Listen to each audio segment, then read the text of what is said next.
السلام علیکم ناظرین۔ بازار سے ایک عورت گزر رہی تھی۔ اس نے محسوس کیا کہ ایک مرد اس کے پیچھے پیچھے آ رہا ہے۔ اس عورت نے رک کر دریافت کیا کہ آپ کو کیا مسئلہ ہے؟ مرد کہنے لگا، آپ اتنی خوبصورت ہیں کہ میں آپ پر فدا ہو گیا ہوں۔ اس عورت نے کہا کہ میں تو کچھ نہیں، میرے پیچھے جو میری بہن آ رہی ہے وہ مجھ سے بھی زیادہ خوبصورت ہے۔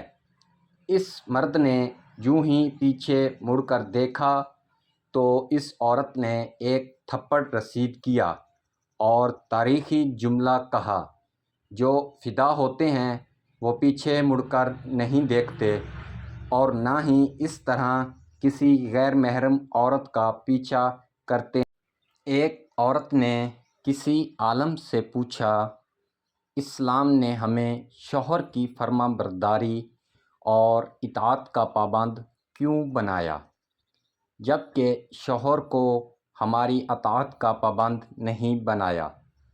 عالم نے پوچھا اس عورت سے، اس شوہر سے تیرے کتنے بیٹے ہیں؟ جس کے جواب میں عورت بولی، میرے اس شوہر سے 3 بیٹے ہیں۔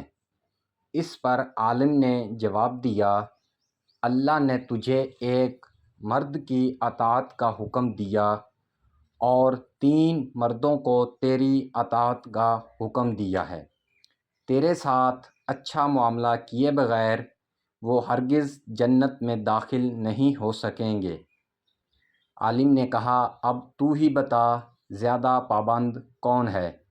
جس کے جواب میں عورت بولی، بے شک آپ کی بات درست ہے اور میں یہ سمجھتی ہوں کہ اسلام جیسی نعمت پر اللہ کا شکریہ ادا کرنا چاہیے۔